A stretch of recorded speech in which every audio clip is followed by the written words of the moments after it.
Bueno, muy bien. Listo. Entonces vamos a continuar con nuestro ciclo de la semana digestivo, en la cual pues ya habíamos nosotros visto el primer día todo lo referente a las hemorragias digestivas altas y bajas. Y el martes, según lo estipulado, la doctora Pinilla les abordó los temas especialmente los síndromes ictéricos y las hepatopatías principales en medicina interna y todo su contexto. Entonces nosotros hoy vamos a pasar a un tema el cual pues les voy a pedir el favor que traten de abrir la mente para, digamos, limpiar palabras, significados y entender muy bien las cronologías de los diferentes síndromes dispépticos, ya que pues este síndrome es bastante común y desafortunadamente bastante mal diagnosticado. Entonces, esto parte no tanto de lo complejo, sino del desconocimiento de lo que significa un síndrome dispéptico. Adicionalmente, pues no se diagnostica muy fácil porque muchos de los médicos no tienen la cultura del síndrome dispéptico, sino sencillamente asociado a patologías orgánicas muy puntuales del sistema gastrointestinal y por lo general la palabra dispepsia, esa palabra la atribuyen exclusivamente a un síntoma. Hoy vamos a ver la palabra, y de hecho está aquí en la primera lámina, que es la dispepsia como palabra, como síntoma, y vamos a mirar etimológicamente qué significa, pero no quiere decir que hablaremos de la dispepsia como síntoma, sino de el componente sindromático alrededor de esa mala digestión. Entonces vemos cómo la dispepsia es esa digestión laboriosa imperfecta de carácter crónico. Este es el significado que nos da la Real Academia de la Lengua, y ya etimológicamente desde el griego es una palabra que sale del griego, donde dis corresponde a ser malo o difícil y pepto es cocer o digerir.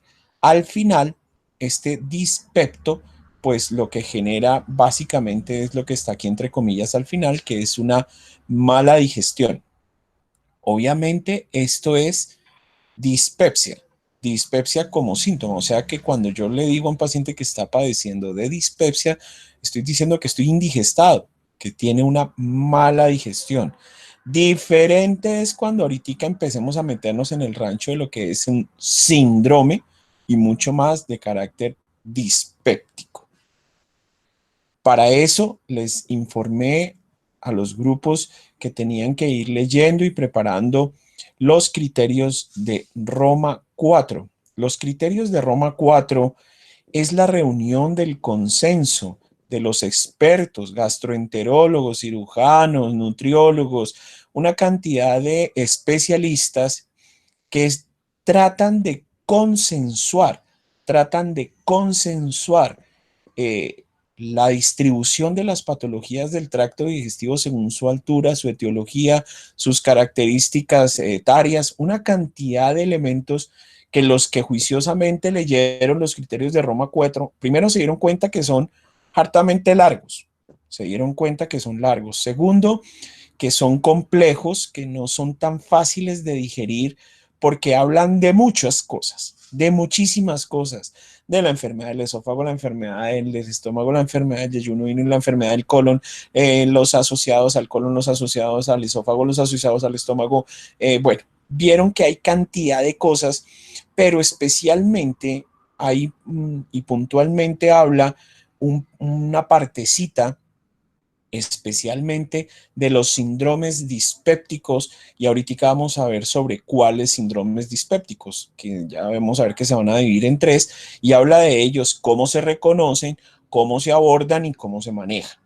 Entonces, según el concepto de Roma 4, según un pedacito allá en ese mamotreto de letras que hay, según Roma 4, el síndrome dispéptico se va a caracterizar por ser cualquier tipo de dolor o molestia que se localiza en la parte central de la mitad superior del abdomen. O sea, que podemos decir que es un dolor o molestia epigástrico. Podríamos decir que es una epigastralgia, podríamos decir que es una epigastralgia, pero no una epigastralgia aislada.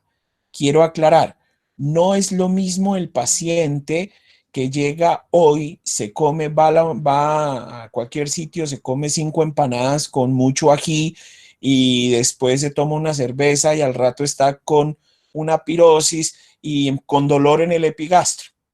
Esa epigastralgia generada por esa comida copiosa y un poco irritante para la mucosa le genera epigastralgia, efectivamente, pero esa epigastralgia no la podemos categorizar como un síndrome dispéptico. ¿Por qué? Porque si ustedes miran aquí un poquitito en la letra un poco más pequeña, se van a dar cuenta que dice que este tipo de dolor o molestia a nivel epigástrico tiene que haber transcurrido por lo menos, en un total del 25% de los días que transcurrieron durante las últimas 4 semanas.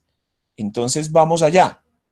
No es lo mismo la indigestión que me genera hoy los frijoles con cumis que puedo comer y me da molestia epigástrica. Eso no es síndrome dispéptico. ¿Por qué? Porque tendría yo que comer por lo menos en esas 4 semanas, perdón, no comer, sino tener entre el lapso de 4 semanas, o sea, piensen en un mes total que en 7 días, o sea, en el 25% de esas 4 semanas, debo haber presentado esta sintomatología. Si yo he presentado la sintomatología repartido en un mes por lo menos 7 días, que corresponde al 25%, clasificaría para que mi médico me diga que estoy padeciendo un síndrome dispéptico.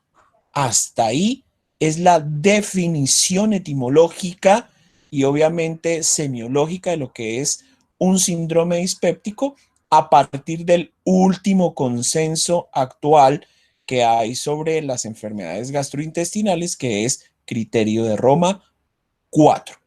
¿De acuerdo? Muy bien. ¿Cómo lo vamos a clasificar? El síndrome dispéptico se va a clasificar en 3 tipos.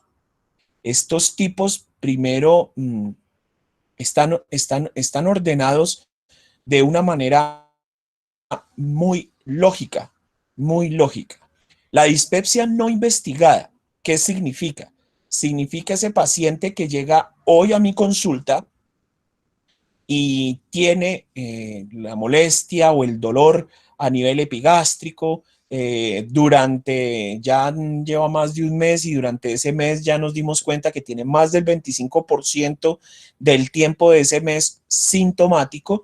Entonces, ahí yo digo, tiene un síndrome dispéptico. Ahora la pregunta es, señor, ¿usted ha recibido algún tipo de tratamiento o le han hecho exámenes adicionales? No, no, señor, pues fíjese que yo pensé que era simplemente indigestión, pero ya al ver que era tan repetido, vine y le consulté. Entonces, no le han hecho nada, yo no le he mandado nada, no he tratado de buscar una causa, no he tratado de ir un poco más al fondo. Entonces, en ese momento el paciente queda tipificado con una patología llamada dispepsia no investigada. Entonces, como vemos ahí, dice que no se ha realizado una endoscopia y no existe un diagnóstico concreto. Ahí estamos diciendo es que no hemos hecho absolutamente nada por tratar de buscar la causa de ese síndrome. A eso se le denomina una dispepsia no investigada. Si ya después que ya se diagnostica esa no investigada, yo como médico le ordeno a mi paciente una endoscopia exámenes de pHimetría, serología en saliva para buscar el Helicobacter pylori, ecografía, lo que sea, no importa el examen. Si yo empiezo a investigarlo y encuentro que efectivamente esa dispepsia obedece a, por ejemplo, una gastritis crónica fundoantral, una gastritis aguda, una gastritis crónica únicamente antral, o sencillamente una hernia hiatal, o sencillamente una esofagitis, o sencillamente una lesión que sea, digamos, visionada, que se pueda demostrar, o sea, que yo pueda dentro de mis exámenes poder determinar el diagnóstico, ahí ya salgo del contexto de la dispepsia no investigada y entro directamente a decir que ya padece una dispepsia orgánica. Conclusión, una dispepsia orgánica es en la cual yo puedo definir una causa concreta que me explique los síntomas de dispepsia que este paciente está presentando. O sea que puedo puntualizar, puedo decir, sí, mire, es que usted tiene una úlcera, usted tiene la hernia, tiene esofagitis, tiene una linitis, tiene lo que sea. Ya puntualmente, listo, pues ya la diagnostico y queda con un síndrome dispéptico de tipo orgánico, en el cual pude definir su causa. Ahora bien, si en el caso que yo le haya mandado a mi paciente a hacer absolutamente de todo lo que ustedes quieran, le he hecho paraclínicos, imágenes, de todo, y no encuentro nada que me justifique la sintomatología, entonces yo digo, pues mi señor, yo le creo a usted que tiene los síntomas, efectivamente le están generando un problema, pero con todo lo que yo le he hecho a usted, al parecer no hay una causa concreta que nos pueda decir y que nos explique, por lo tanto, usted está padeciendo una dispepsia funcional. No investigada, es que no he hecho un carajo con esa dispepsia. Orgánica es que he hecho de todo y he encontrado la causa de ese síndrome dispéptico. Y la funcional es que le he hecho de absolutamente todo, y no evidencio la causa orgánica que me justifique la sintomatología. Ahorita vamos a mirar que desafortunadamente, bueno, ahorita no me adelanto, pero desafortunadamente nosotros estamos trabajando, digamos, con muchos pacientes en esta dispepsia funcional. Ahorita vamos a ver un poco la distribución estadística y epidemiológica de este síndrome dispéptico. Entonces, ¿qué puede causar una dispepsia? Entonces, fíjense, aquí habla de orgánica. O sea, estamos hablando de situaciones puntuales, verificables, comprobables, visibles, que me puedan explicar que el paciente esté padeciendo un síndrome dispéptico. Dentro de las causas gástricas, podemos estar hablando especialmente de la más común, que es la enfermedad ulceropéptica. Es lo que podríamos decir que es la gastritis que debuta el paciente ya con daño en la mucosa y que puede generar un deterioro en ella misma que termine prácticamente en úlceras. La úlcera péptica, la úlcera péptica, cuando yo no la trato, cuando yo no la observo, cuando yo no la diagnostico, es una úlcera que puede convertirse más adelante en varias cosas. Uno, en una perforación y en una urgencia quirúrgica. Ya lo habíamos hablado en semiología abdominal.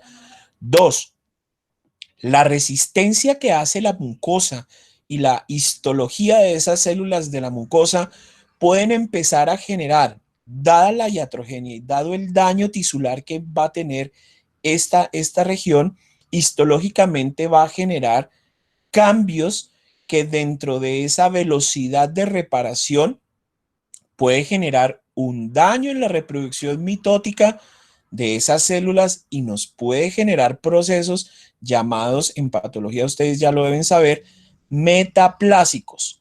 Metaplásicos, o sea que va a empezar a reproducir células con diferenciación en función. Y esa diferenciación en función nos puede dar lugar a la siguiente causa de la gástrica, que es el cáncer gástrico.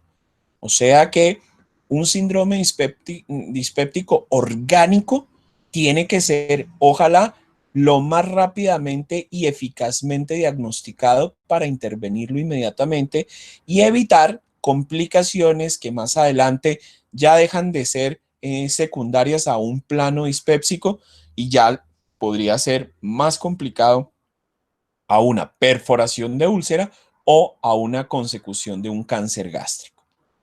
Dentro de las causas duodenales, pues tenemos también las úlceras duodenales que se pueden complicar.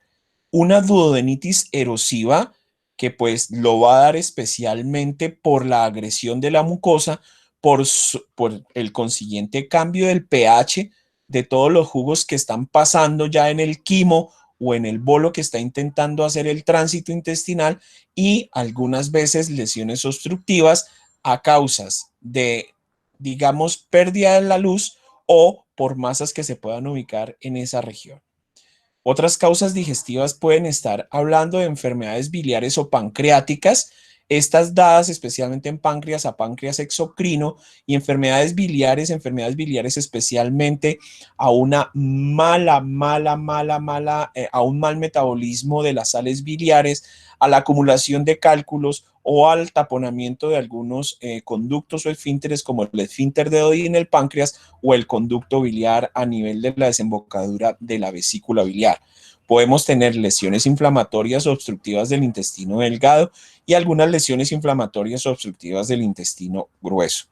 Cabe resaltar que algunas veces las lesiones, si ustedes ven el origen de la dispepsia cuando dijimos que era de dolor a nivel de epigastrio, pues nosotros también podemos tener dolores epigástricos generados por intestino grueso, especialmente en el colon transverso, que va a colindar por la parte inferior de la curvatura mayor del estómago, y esto nos puede hacer una irradiación del dolor que se pueda presentar a nivel del epigastrio. Otras causas de dispepsia orgánica es el consumo de medicamentos, que algunas veces son porque nosotros los formulamos y otras veces por la automedicación y el uso abusivo de ellos. Acuérdense en nuestra primera clase de las hemorragias digestivas que nosotros y que yo les puse una palabra en mayúsculas que aquí vuelve a aparecer, el bendito AINES. El AINES es muy bueno, yo lo quiero mucho en el sentido de la en la escalera analgésica, ayuda mucho a quitar dolores, como antiinflamatorio son unos muy buenos, pero desafortunadamente en la parte intestinal o gastrointestinal, los AINES son unos gastrolesivos en potencia, son enemigos de la mucosa gástrica. Y hoy en día, desafortunadamente, el comercio, las casas farmacéuticas, la televisión, la radio y el bajo control, digamos, de la venta de estos medicamentos, ya que son con venta libre, no necesitan fórmula médica. Y bueno, seamos realistas, hoy en día ya ni siquiera son muy pocos los sitios y muy pocos los medicamentos que en las farmacias nos están pidiendo fórmulas médicas. Prácticamente una farmacia es como un supermercado, simplemente pido y me despachan. El uso de AINES, gastrolesivos. Antibióticos. Sabemos que dentro de los efectos secundarios de los antibióticos, pues tenemos unos efectos que nos van a generar un daño progresivo de la mucosa con alteración del pH, con alteración de la motilidad, del peristaltismo y de otras cosas que nos pueden generar lesión y nos pueden llevar a un daño dispéptico. El consumo de la levodopa en casos de las enfermedades neurológicas, algunos medicamentos para patologías cardíacas, como el uso de la digital o algunos antiarrítmicos, nos pueden generar también daño en esta mucosa. La gran mayoría de antineoplásicos, recuerden que dentro de las terapias antineoplásicas como las quimioterapias, una de las reacciones más comunes son las úlceras estomatíticas, o sea, hay unas úlceras, unas ulceraciones, unas placas blancas que le van a dar al paciente desde la mucosa oral, ojo, desde la mucosa oral hasta el ano. Ustedes imagínense desde la boca hasta el ano ulcerado, el dolor, la lesión y el daño tisular que se le genera a esta región, hablando histológicamente, desafortunadamente son los efectos colaterales de algunas o de la mayoría de las quimioterapias. Algunas terapias con estrógenos y progestágenos también nos pueden generar cambios metabólicos en la fisiología de la mucosa y nos puede generar daño. Las enfermedades metabólicas, desafortunadamente, una amiga nuestra en medicina interna y muy común, la diabetes mellitus. Una diabetes mellitus por lo general afecta todo. Digamos que son muy pocos los cuadros y las patologías que la diabetes no tenga influencia, pero un paciente diabético está condenado a la morbilidad, al aumento de la morbilidad, y en este caso no nos salvamos. Estados urémicos, o estados cuando ya nosotros tenemos elevación del ácido ureico, entonces también puede generarnos causas de dispepsia orgánica, estados hipercalcémicos, enfermedad de Addison, hipertiroidismo, hipotiroidismo. Algunas otras, unas neuropatías y radiculopatías, esto con efecto a nivel, hablando a nivel neuropático, pues vamos a hablar de esas enfermedades que tienen como una especie de resultado de la parálisis de la motilidad, parálisis de la misma fisiología de las terminales nerviosas en las regiones gástricas. Y por último, un gran amigo, y ya habíamos hablado también de él en nuestra clase pasada, el consumo de alcohol. Y cuando hablo de consumo de alcohol, pues no pensemos en qué cantidad, sino el hecho de ingerir alcohol, especialmente el alcohol destilado a muy alto porcentaje, pues es el que más nos puede generar alguna lesión. Dentro de la dispepsia orgánica, todavía seguimos en ella, tenemos algo que nos puede ayudar, unas variables que nos van a ayudar para poder, digamos, suponer y vaticinar. O sea, vamos a estar muy cercanos a tener un diagnóstico de dispepsia orgánica si aplicamos esta tabla. Esta tabla con cada variable tiene una puntuación que al final, haciendo la sumatoria, si tenemos 7 puntos o más, prácticamente estaríamos pensando que posiblemente ese paciente tiene una dispepsia orgánica, y esto hace que tengamos criterio, hace que tengamos un criterio muy exacto para hacer la derivación en una endoscopia.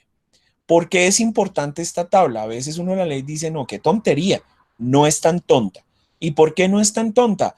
Porque desafortunadamente muchos pacientes con un simple cuadro o con dos simples cuadros de dispepsia ya quieren endoscopia, colonoscopia, cirugía, reemplazo de todo, mejor dicho, hasta, mejor dicho, cirugía estética, quieren de todo. No, no, no, no, no, la endoscopia no es un laboratorio que tengamos en las urgencias como un cuadro hemático o un parcial de orina. Para la endoscopia se requiere toda una logística desde la consecución del endoscopista, desde la consecución en la mayoría de veces de un anestesiólogo, la autorización, la esterilización de un equipo, la organización. O sea, no podemos tener un endoscopio como hay en el consultorio, como si tuviéramos una glucometría. Entonces, para que yo pueda tener un criterio clínico y prácticamente inexorable a que me vayan a glosar mi cuenta porque pedí una endoscopia mal pedida, me voy a mirar esta tablita. Personas mayores de 40 años tienen un punto. Si es hombre, ya tiene dos. Si está por encima de un índice de 24.9 en el índice de masa corporal, tiene uno. Ritmo de posición normal, ya tiene uno. Que consuma alcohol 30 gramos día uno, etcétera. Consumo de AINE 2 veces por semana, da dos.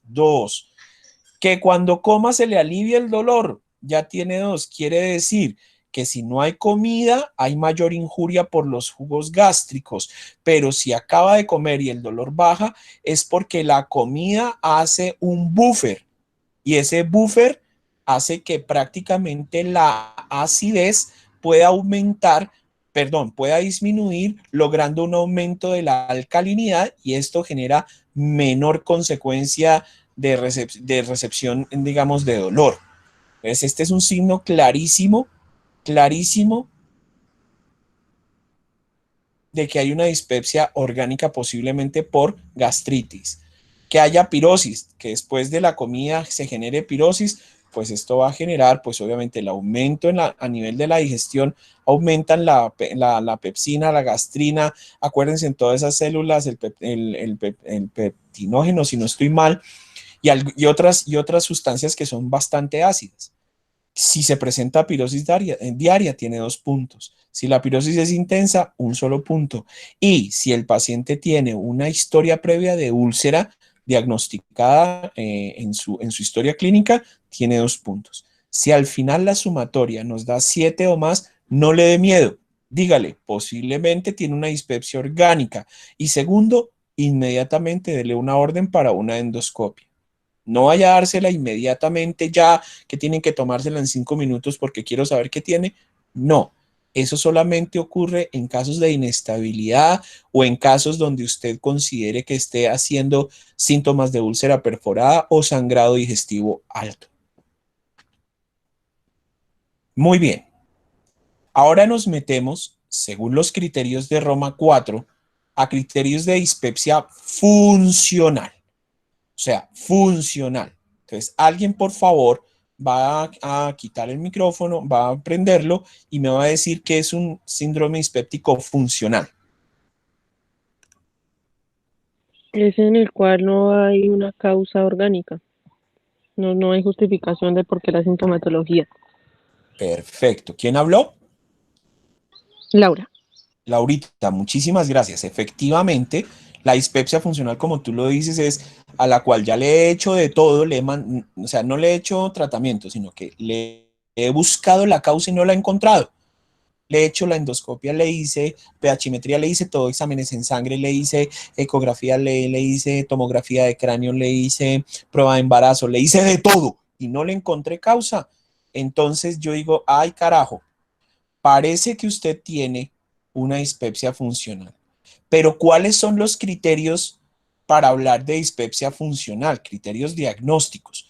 Quiere decir que a pesar de que ya no tenga una causa orgánica, y obviamente ya no es investigada porque ya la investigué, debo pensar en uno o más de estos criterios, que son, perdón, 4. Uno, es la plenitud postprandial que produce molestia, la saciedad precoz, el dolor epigástrico y el ardor epigástrico. Entonces la voy a cambiar ya. ¿Qué es esto? La plenitud postprandial. Plenitud postprandial es esa sensación desagradable percibida como la persistencia prolongada de los movimientos en el estómago. Entonces, ¿qué quiere decir la plenitud postprandial? Quiere decir que tú almuerzas a las 12 del día, almorzaste normal y sencillamente después de almorzar normal, tú te sientes lleno. Y uno dice, venga, comámonos un postre. No, no, no, no, no, estoy muy lleno. Pues es porque está lleno. Pero si pasadas 6 horas, 5 horas, usted todavía dice que sigue persistentemente lleno como cuando acabó de almorzar, a eso lo denominamos una plenitud postprandial, o sea, se extiende el tiempo de sensación de llenura cuando ya por digestión y por paso de alimentos en el estómago, ya no tendría por qué sentir la llenura estomacal. Entonces ya tendríamos que identificar en el paciente, y eso el paciente no nos lo dice, nosotros tenemos que indagarlo. ¿Cómo lo indagamos? Pues sencillamente preguntándole primero si come a horas, si come en porciones normales, porque si es un tipo o una señora que comen como marranitos y que cada comida es de abulto y de acarrantamplonado, pues posiblemente la distensión abdominal va a ser un poco más prolongada. Pero si sé que es una dieta normal, en porciones racionadas, a buenas horas, no tendría por qué el paciente estar sufriendo de esa sensación de llenura pasado el tiempo. La saciedad precoz, por el contrario, entonces es una sensación que no estamos demasiado pronto que comienza la proporción de baño no ha terminado. Entonces, ¿qué es la saciedad precoz? La saciedad precoz es cuando el paciente está empezando a comerse su almuerzo y está tomándose una sopa y ya va 4 cucharadas, la mitad de la tacita y dice, me llené. ¿Cómo así? Si no se ha comido, sino sí, no me cabe más, vea, me comí media sopita y como que no me entra más, ya me llené. Eso es una saciedad precoz, o sea, antes de terminar la ingesta de alimentos, ya el paciente estará expresando una sensación de llenura. Entonces, eso también tenemos que indagarlo.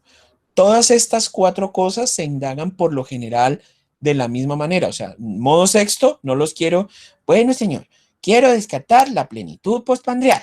Bueno, ya la descarté. Ahora saciedad precoz. No, modo séptimo. Haga una forma integral donde pregunte de todo un poco y pueda de una vez descartar y confirmar que no tenga, por ejemplo, si el paciente dice, comí súper bien mi comidita, súper bien, doctor, almorcé todo perfecto, pero sigo lleno, muchos llegan las 7 de la noche y me van a ofrecer comida y yo sigo lleno. Pues ahí usted ya descartó la saciedad precoz. Entonces no tiene que decir, usted queda muy lleno si se come 3 cucharadas. Pues no, doctor, le acabo de decir que me comí toda mi sopa, el seco, jugo, el postre y un café después. Entonces ya prácticamente está descartada la una con la otra. Ahora, el dolor epigástrico tiene que ser diferenciado de una sensación de ardor epigástrico. No es lo mismo dolor epigástrico a ardor epigástrico. Por favor, no es lo mismo el dolor epigástrico al ardor epigástrico. Que a veces el ardor epigástrico me conlleve a una sensación dolorosa posterior por la irritación que me genera especialmente, es diferente. ¿Qué es el dolor epigástrico? El dolor epigástrico es una sensación subjetiva que no es agradable en algunos pacientes y pueden continuar lo que está ocurriendo. Pues sencillamente es dolor a nivel del epigastrio, es que no tiene mayor diferenciación. Obviamente sí, el ardor epigástrico es esa sensación desagradable de calor, pero ojo, esto se lo tiene que preguntar usted al paciente. Usted es el que le tiene que decir al paciente, usted siente en la boca del estómago o hacia arriba una sensación quemante, como si se le quemara, como si le prendieran fuego, como si tuviera llamas. No van a decirle que si tiene una hemorragia en llamas, de por Dios, no, sencillamente le van a preguntar si siente como que se le quema. Ah, sí, doctor, yo como algo, me tomo un vaso con agua y siento que me quema hasta la boca. Pues entonces estaremos ante un ardor epigástrico consecuente a una pirosis. Consecuente a una pirosis. Entonces, fíjense los cuatro. Esto se lo tiene que saber uno. Dentro de los criterios, dijimos, de la dispepsia funcional. ¿Por qué? Si ustedes se dan cuenta, estos aspectos, estos son síntomas subjetivos y síntomas, bueno, son síntomas objetivos en el sentido en que los padece el paciente, pero son subjetivos al punto de vista orgánico. Ningún, ningún síntoma de estos me habla de la ubicación orgánica o de la lesión particular de algún órgano. Entonces, por eso es que tenemos que hablar dentro de la dispepsia funcional de la subjetividad de los síntomas para poder tener claro qué es lo que está pasando. Entonces dijimos, criterios de dispepsia funcional. Entonces, primero, si presenta uno o más de estos, uno o más de estos, uno o más de estos cuatro. ¿Qué más puede presentar? Sin evidencia de alteraciones estructurales que puedan explicar los síntomas. Entonces, ¿aquí qué estamos diciendo? Estamos diciendo que puede cumplir uno de estos o más de estos, puede tener uno, dos, tres o cuatro de estos aspectos y ya haciendo la endoscopia alta, veo que no hay evidencia de alteración estructural que me explique los síntomas. Estos criterios deben, deben cumplirse durante, ojo, los últimos 3 meses. Y mínimo deben haber comenzado, ojo a esto, mínimo, el paciente debe haber padecido estos síntomas, estos 4 síntomas, uno de ellos o los 4, dos o los 3 o los 4, mínimo durante 3 meses, pero que hayan comenzado no antes de 6 meses. O sea, debemos tener una historia un poco más crónica. debemos tener un paciente con 6 meses de data de síntomas. Quiere decir, voy a poner el ejemplo para no confundirlos. Si yo llego a la consulta y usted me pregunta, ¿desde cuándo le duele? Yo le digo, doctor, eso me comenzó hace 6 meses. Entonces ya tiene el criterio chuleado, tiene 6 meses. Pero usted me pregunta, muy bien, hace 6 meses le comenzó. Desde hace 6 meses ha tenido constantemente los síntomas. Entonces yo le digo, ay no, doctor, pues vea, me comenzó hace 6 meses, me duró casi un mes y después no me volvió a dar. Y resulta que hace 15 días me volvió a dar. Entonces pregunto, dentro de los 6 meses, ¿cuánto tiempo en total ha sido sintomático? ¿Quién me responde?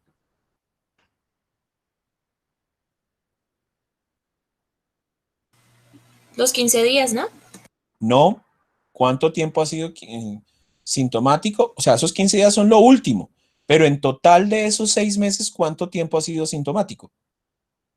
Un mes y 15 días.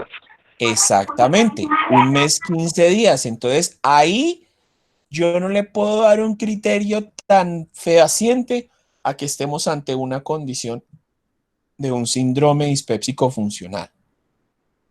Lo que debo indagar para que hagan cuenta del análisis que hicieron es que durante los 6 meses que ya ha presentado alguna vez los síntomas, mínimo en ese transcurso de 6 meses pueda estar expuesto 3 meses sumados, o sea que en total de esos 6 meses hayan mínimo 3 meses de síntomas activos.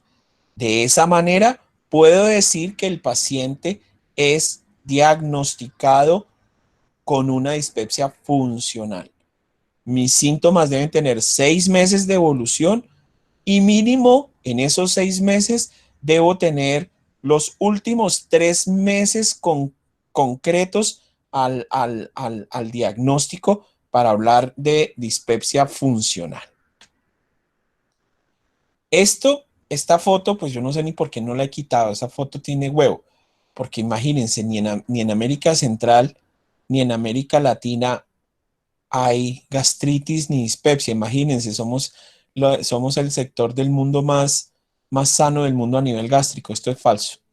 Lo que pasa es que en este momento, para los criterios de Roma 1 y para los criterios de Roma 2, solamente estas poblaciones señaladas fueron objeto de estudio de estos criterios. No quiere decir que en el África subsahariana o a nivel de la península final de África o que en el norte de Rusia o que en América no haya dispepsia. No, lo que pasa es que si ustedes se dan cuenta la gráfica habla de cuando se hicieron los criterios de Roma 1, cuando se hicieron los criterios de Roma 2, se pudo tipificar la estadística epidemiológica cuando se hizo criterios de Roma 1 y criterios de Roma 2 en estas poblaciones que están marcadas. Pero ¿qué vamos a hablar? Vamos a hablar que la incidencia en la población general de esta gráfica nos marcó que entre el 8 y el 54% total de la población padece de un síndrome dispéptico. Y dentro de ese síndrome dispéptico, miren la embarrada de la distribución estadística epidemiológica. La dispepsia funcional es la que más padecen los seres humanos. O sea, es esa dispepsia, como nos lo había dicho la compañera, que no se tiene idea por qué le está dando. O sea, se ha descartado causa orgánica. Un 60% de 100 personas que padecen una enfermedad acidopéptica en el caso de síndrome dispéptico, 60 de ellas ya se les ha estudiado y 60 de ellas son las que no tienen una causa aparente. Ya dentro de las causas orgánicas, miren estas últimas 3 son orgánicas, están la úlcera péptica de la cual hablamos ahorita, 15 al 25%, esofagitis por reflujo del 5 al 15%, y ya casos concretos de cáncer de esófago o gástrico, a veces menor al 2% de esa población. Obviamente, si sumamos todo esto, prácticamente estas 3 cosas, la úlcera, la esofagitis y el cáncer de esófago y estómago, se asocian especialmente a los cambios bruscos del pH de la mucosa gástrica. Esto siempre está hablándose de dos amiguitos, el reflujo que es muy ácido y el Helicobacter pylori. Dentro de los factores de riesgo para la dispepsia funcional, o sea, ¿qué puede predisponerme para que yo padezca una dispepsia funcional? Que me hagan estudios y que no la encuentren orgánica. Miren lo que dice acá. Trastornos psicológicos psiquiátricos, dentro de los cuales se puede hablar de la ansiedad, la depresión, la neurosis, estrés crónico, hostilidad, estados hipocondríacos, crisis de pánico, etcétera. Y como factores de riesgos multifactoriales, el consumo de café, tabaco, estados de obesidad, en algunas situaciones, y esto lo pongo acá porque no por ser disgregante, sino porque es una realidad, la clase social más desfavorecida y el estrés. El estrés definitivamente es la enfermedad de moda silenciosa y destructiva. Cuando yo pongo aquí el signo de pregunta, es porque realmente nos debemos preguntar si las clases sociales más desfavorecidas tienen que ser tipificadas y tildadas como factor de riesgo. Entonces, la respuesta es en algunos casos sí y en algunos casos no. Dicen por ahí los dichos populares que la pobreza no es signo de suciedad. La pobreza no es signo de no bañarse. No, yo puedo ser humilde y pobre y ser aseado. Puedo ser humilde y pobre y con lo poco que tengo para alimentarme, me puedo alimentar bien. Yo puedo ser humilde y pobre y puedo ser feliz. O sea que no podemos decir que la clase social desfavorecida es factor de riesgo. No.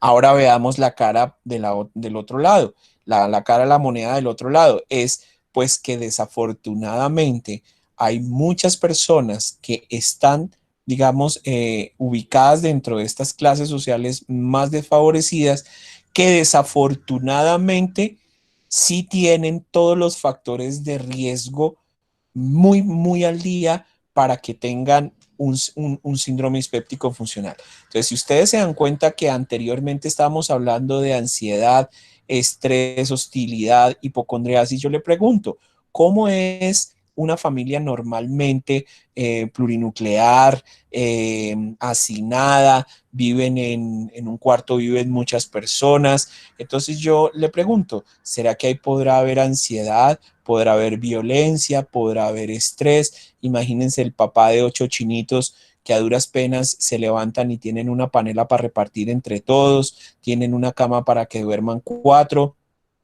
hoy tienen para la panela, mañana no.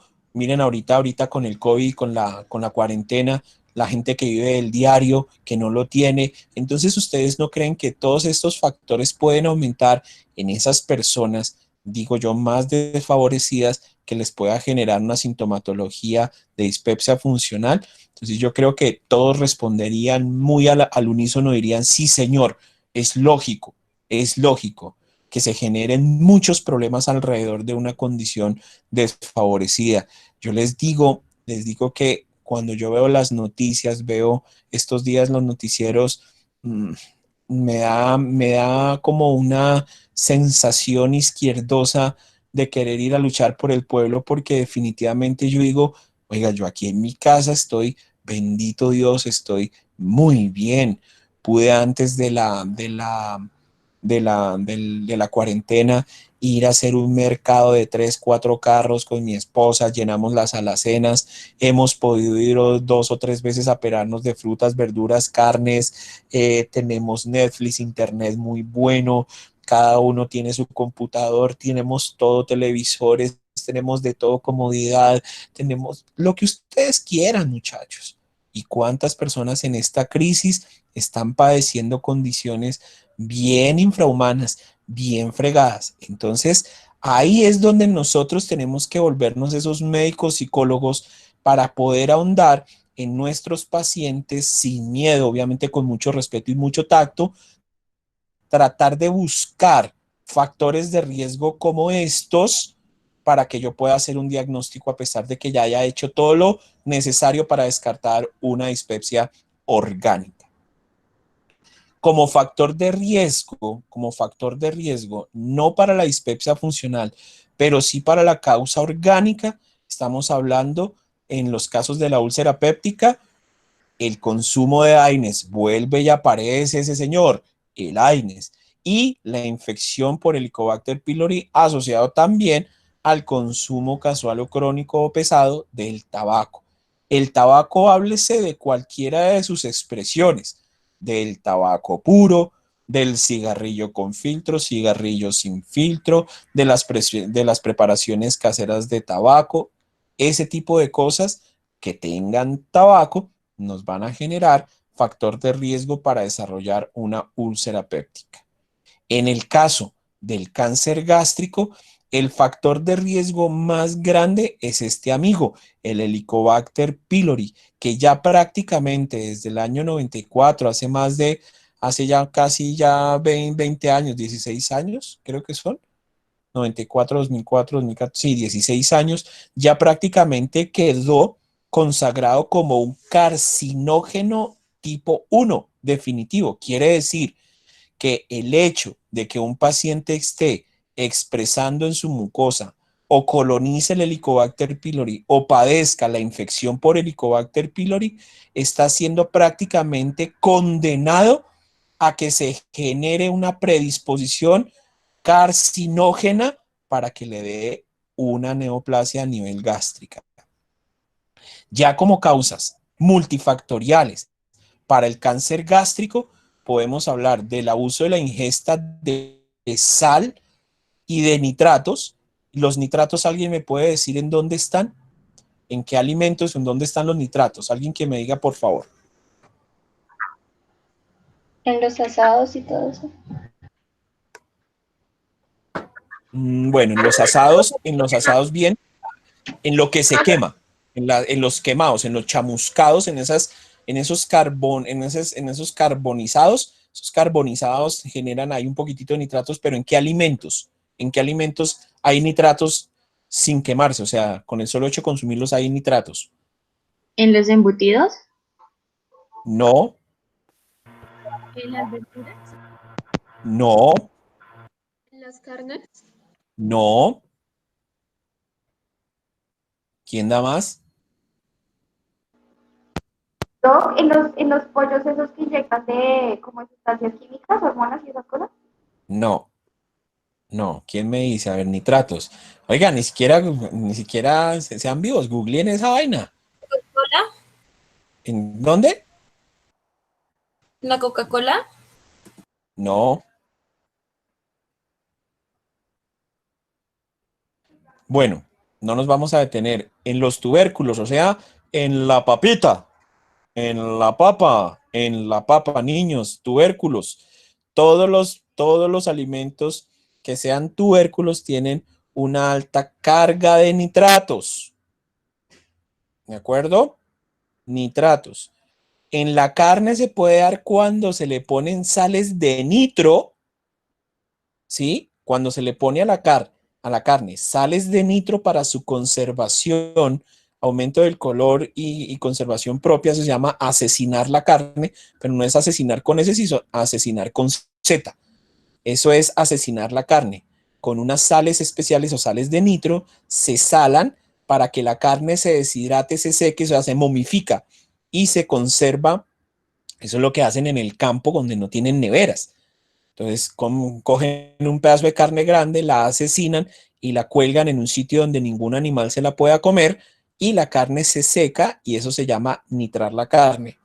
Entonces, los nitratos, la papa especialmente, son los que más nitratos tienen y son los más carcinógenos. Por eso, después de Japón, Colombia es el segundo país en incidencia de cáncer gástrico y está determinado por el mapa epidemiológico que en las regiones del altiplano cundiboyacense con la región del Alto Nariño y de Nariño donde se consume y se produce prácticamente en estos dos sitios la mayor cantidad de papa del país, es donde tenemos la mayor prevalencia de cáncer gástrico. ¿Por qué?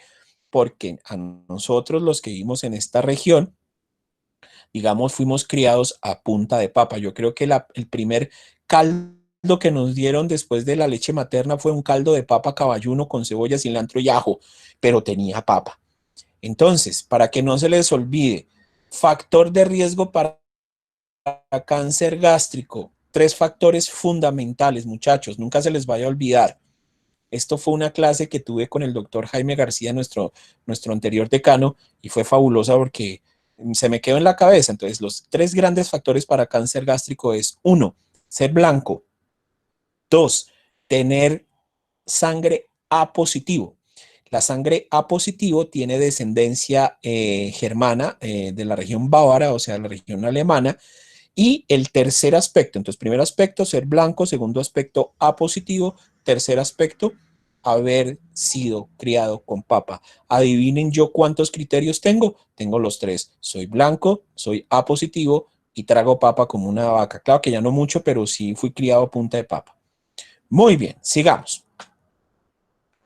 ¿Cómo se diagnostica? ¿Cómo se diagnostica? ¿Cómo se diagnostica? Entonces, la dispepsia funcional, pues obviamente, como ya le hemos hecho de todo, exámenes paraclínicos, imágenes, endoscopia, exámenes en sangre, todo lo que ustedes quieran, como no hemos encontrado nada, pues obviamente la historia clínica cobra aquí la gran validez, y dentro de ese, el 70 al 75% de los casos de dispepsia funcional se van a diagnosticar por clínica. Entre el 55 y 60% de los casos en la dispepsia orgánica, perdón, en la orgánica sí, se puede diagnosticar con historia clínica. Entonces nosotros ya hemos visto en esa tabla de valores, en esas variables que estaban, pues ya podíamos más o menos predisponernos a que íbamos a encontrar un diagnóstico orgánico. Ahora bien, entendamos esto de los dolores y síntomas. ¿Qué es esta vaina? Lo que está en amarillo, vamos a hablar de unos signos y síntomas de alarma. ¿Qué son los signos y síntomas de alarma? Es cuando el paciente ha tenido una pérdida de peso significativa, pero ojo, no intencionada. Venga, ¿usted ha perdido peso? Sí, señor, yo he perdido peso. Oiga, señorita, y usted cuénteme una cosa, ¿cuánto ha bajado de peso? Ay, no, doctor, yo he bajado como unos 8 kilos. ¡Ah! ¿En cuánto tiempo? Pues, doctor, como en mes y medio ya 8 kilos. Y uno dice, ay, Dios mío, Jesús, pues no, pues, ¿y por qué ha bajado de peso? No, doctor, es que yo estoy con la dieta del atún y la piña. Pues si solamente come atún y piña y 2 veces con un pajarito, pues obviamente va a ser gasto de grasas, de carbohidratos y de lípidos, y ya va a empezar a consumir las proteínas y va a entrar en caquexia y va a hacer un catabolismo. Listo, eso es intencionado. Pero si la persona me dice, pues doctor, mire, yo como súper bien, desayuno, almuerzo, comida, es más, a veces hasta pico más, como más, y a veces galgueo y hago no sé qué, y sigo bajando el peso. Entonces, esto es una pérdida significativa no intencionada.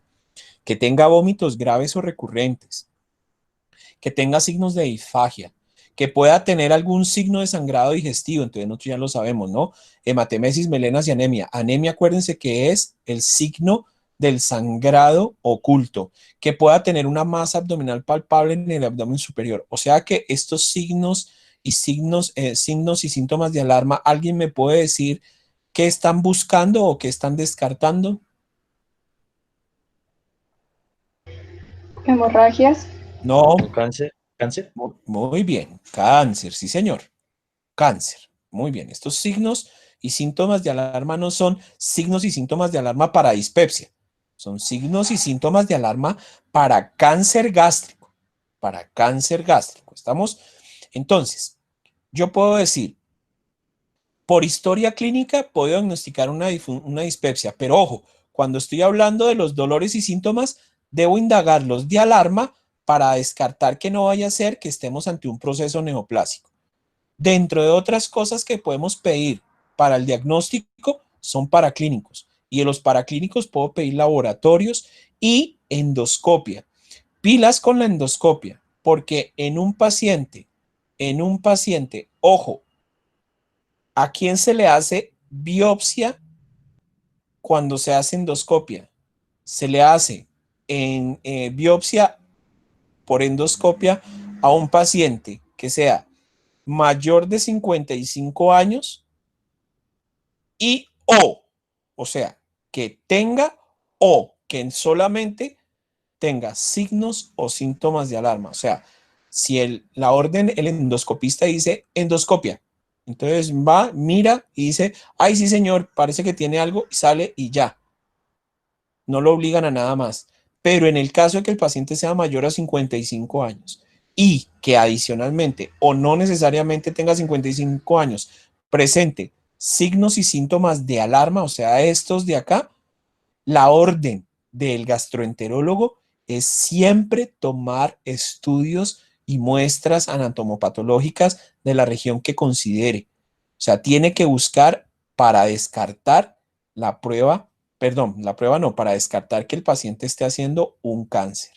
También se puede, dentro de esos paraclínicos, pedir radiografías con contraste.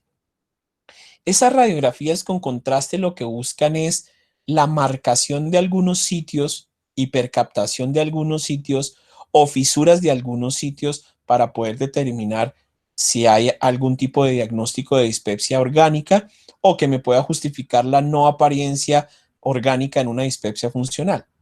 También debemos pedir pruebas para la infección de Helicobacter pylori nuevamente. Podemos hacerlo por medio de la prueba del aliento, podemos hacerlo también a nivel sérico y podemos hacer detección de antígenos en heces y de inmunoglobulinas específicas en orina y en saliva. Ahora bien, muchachos, miren que estamos acá hablando de Helicobacter pylori, de biopsia, de pruebas de contraste, de laboratorios, pero esto no quiere decir que esto es al principio y ya al final me quedo con la dispepsia funcional. Yo puedo hacer un barrido nuevo, porque acuérdense que la dispepsia funcional son 6 meses después de empezar a expresar los síntomas. Entonces yo puedo volver a pedir un barrido de exámenes y de paraclínicos para nuevamente ciclar y volver a decir, venga, ¿será que antes no estaba definido y ahora sí tengo una causa orgánica? Entonces pido los exámenes. Si efectivamente sigue apareciendo nada, absolutamente nada, no hay nada positivo, ya indiscutiblemente ese paciente está cursando una dispepsia funcional y tengo que hacer el abordaje como tal. Sin olvidarnos que ante esos síndromes dispépsicos prolongados, crónicos, debo siempre estar buscando signos y síntomas de alarma y tengo que estar buscando este bichito, el Helicobacter pylori, porque son cancerígenos. Estas dos cosas son cancerígenas, ¿sí? Eso tiene que ser completamente claro. Este algoritmo, entonces, si quieren, cojan sus celulares y tómenle una fotico al algoritmo, porque ese algoritmo puede que les haga pensar en algún momento alguna respuesta en algún examen o sencillamente lo tengan que utilizar para poder, digamos, tener claridad del camino que van a tomar con un paciente con síntomas dispépticos y que al final puedan decirle al paciente, usted tiene una dispepsia no investigada, la tiene como una dispepsia orgánica o usted lo que tiene es una dispepsia funcional. Es un paciente que dice, al principio el algoritmo que debe tener, pues el dolor y las molestias localizadas en la parte central del abdomen o la parte superior, ya lo habíamos dicho, por el tiempo que ya dijimos. Entonces, ese dolor y las molestias son persistentes, entonces uno dice, pues no son persistentes. Entonces uno dice, modifique estilos de vida, medidas higiénico-dietarias y tratamiento sintomático. Entonces, por ejemplo, deje de tragar frijoles con cumisola, ¿sí? No sea tan bellaco. O deje de tomar café en leche con ají, unas vainas raras, ¿no? Cambie sus estilos de vida. Oiga, coma a las horas, hombre. ¿Cómo así que usted llega a su casa y son las 12 de la noche hasta ahora comiéndose un carrontamplonado, una sopa seco y jugo? Entonces, pilas. Oiga, no venga, usted sí está comiendo un poquito mal, entonces tómese un Alka-Seltzer o tómese una ranitidina, tómese una milantica, bueno, lo que sea. Pero si de pronto dice el dolor y la molestia es persistente, entonces yo le voy a preguntar, Si es positiva esa respuesta, la siguiente pregunta que le hago al paciente es, ¿existe un diagnóstico previo? O sea, ¿a usted ya le han dicho que, ay, sí, doctor, a mí me hicieron hace unos meses una endoscopia y que tengo una úlcera a la triple y fue Julia? Ah, listo, entonces ya tiene una posibilidad. Si es así, entonces si es sí, entonces vamos a mirar qué está pasando. ¿Será que tiene algo ya para que me lo pueda llevar a la conclusión del caso? Pero si me dice, pues mire, doctor, la verdad no, no es nada, nunca me han averiguado nada. Ah, bueno, es no. Entonces, listo, si es no, me voy acá y digo, predominan otros síntomas indicativos de otra patología. Entonces, esto no se lo pregunto yo al paciente, porque si yo le digo, señor, cuénteme una cosa, en usted predominan otros síntomas indicativos de otra patología, pues lo dejo loco. Tengo yo que llevarle la pregunta. Tengo que preguntarle, señor, venga, usted come todos los días tornillos con ají.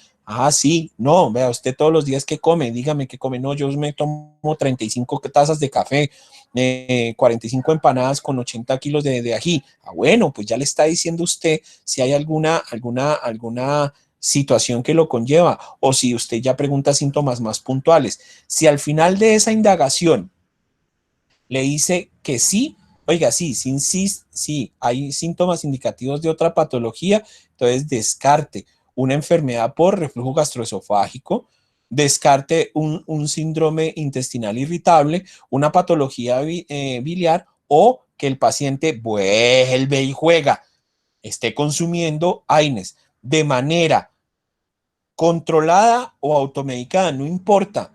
El hecho que un médico le mande AINES a un paciente no significa que deje de ser gastrolesivo. Cuando deja de ser gastrolesivo es cuando el médico no le explica que puede dañarle el estómago, que debe consumirlo con comida, con estómago lleno y que tiene que ser cumplido en las dosis y en los horarios con estómago lleno. Esa es la manera en que yo garantizo la seguridad de la ingesta del AINES. Cuando no, es al contrario. Cuando yo le digo simplemente tómese lo que quiera, tómeselo como quiera y según dolor y si le duele mucho, tómese 2 pepas y mejor dicho, ahí la estoy embarrando. Pero si la respuesta es no, no hay predominio de otros síntomas que me indiquen otra patología. La siguiente cuestión es, ¿tienes signos y síntomas de alarma? Entonces acuérdense, los signos y síntomas de alarma, ¿cuáles son? ¿Ha tenido pérdida de peso significativo no intencionado, vómitos graves recurrentes, disfagia, sangrado digestivo, masa abdominal palpable? No, vea, no he tenido nada. Pero es mayor de 55 años. Ay, sí, soy mayor de 55 años. Entonces dijimos que si era mayor de 55 años, ¿qué le hacemos? Una endoscopia. Entonces, si es mayor de 55 años, le hacemos la endoscopia.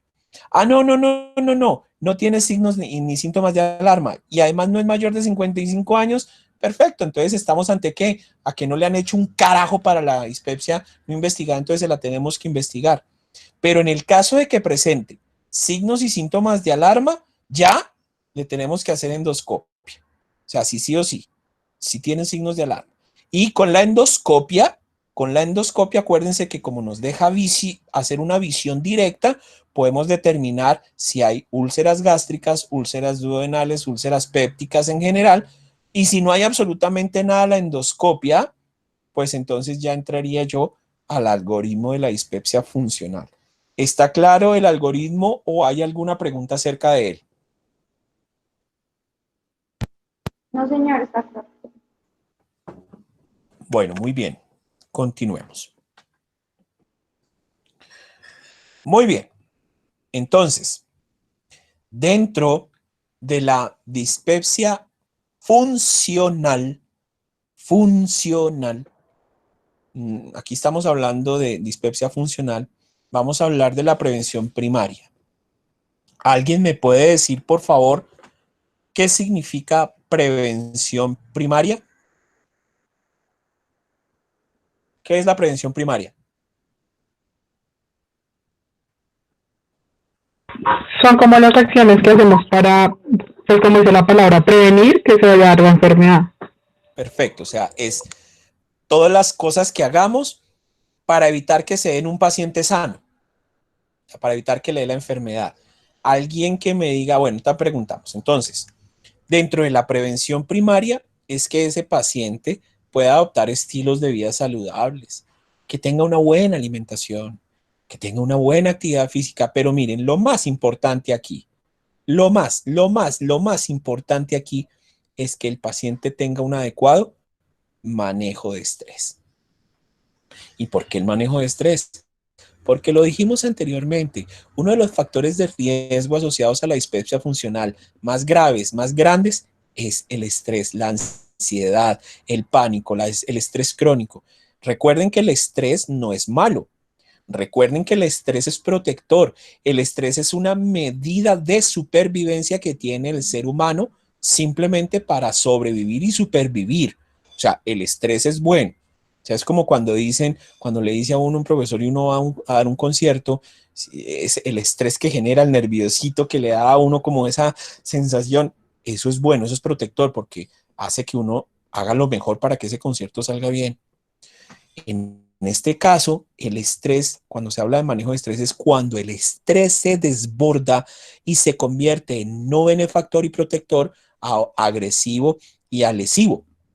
Entonces, hoy en día muchas veces la gente cuando se satura, se aliena en el trabajo, en el estudio, en la vida, en todas las cosas, el estrés aumenta y cuando aumenta el estrés se genera factor de riesgo para empezar a hacer síntomas a lo que llamamos comúnmente y hoy en día somatización. Entonces, tengo un problema emocional, tengo un problema en la cabeza, entonces la embarré, la no sé qué, empiezo a estresarme y somatizo. ¿Cómo somatizan las personas? Con dolor de estómago, con diarrea, con cefalea, con acidosis, con gastritis, con dispepsia, con lo que sea. Entonces hay que tener muchísimo cuidado en esa prevención primaria. ¿Qué es una prevención secundaria? Alguien que me diga qué es la prevención secundaria.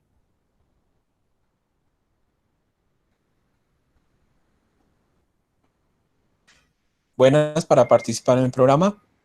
Son las acciones que se toman para prevenir. Tratar como la enfermedad, A ver, está hablando un compañero, vuelve y repite, por favor. Son las acciones que se toman para prevenir que la enfermedad avance, o sea, evolucione y se agrave. O sea, ya tenemos un paciente con la enfermedad. Es un paciente enfermo, entonces son todas las acciones. ¿Quién dijo eso? ¿Quién habló? Julián. Julián, muchísimas gracias. Entonces, tal como tú lo dices, son todas las acciones que se hacen en un paciente enfermo y que evitan que se complique más la enfermedad. Esas son.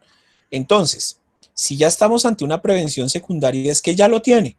Ya está con el síndrome dispéptico funcional. ¿Cómo hacemos para evitar que esto, digamos, se ahonde más? Pues entonces que disminuya el consumo de tabaco, el consumo de alcohol, café, algunas dietas ricas en grasas. ¿Y por qué las dietas ricas en grasas las tendríamos que disminuir? ¿Quién me dice?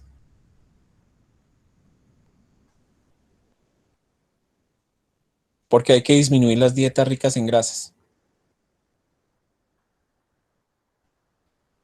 ¿Para que no se engorde? Son ¿O para qué? consideradas comidas copiosas, entonces pueden alterar.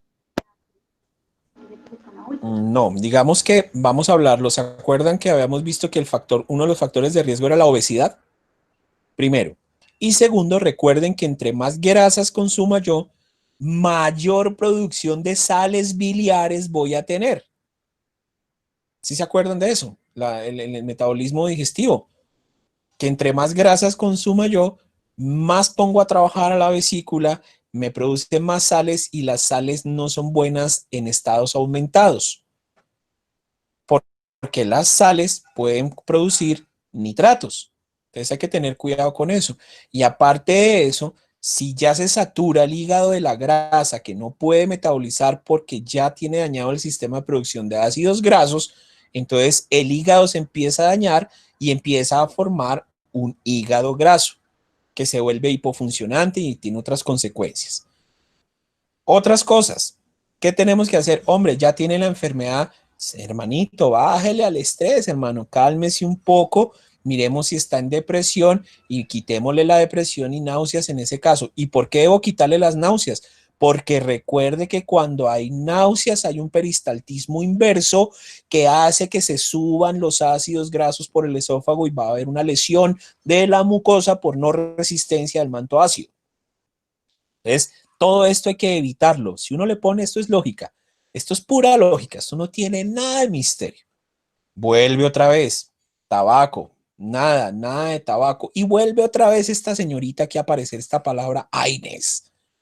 AINES, tabaco y AINES, factor de mayor riesgo para causa orgánica. O sea, el hecho de que yo tenga una dispepsia funcional no quiere decir que con el tiempo me evolucione a una dispepsia orgánica o a un cáncer. Pilas, pilas. Por eso es que yo tengo siempre que estar disminuyendo el riesgo de úlcera péptica y de dispepsia para evitar úlceras que se me perforen o que se me conviertan en tumores. No se les olvide eso. ¿Cuál es el tratamiento para el síndrome dispéptico funcional?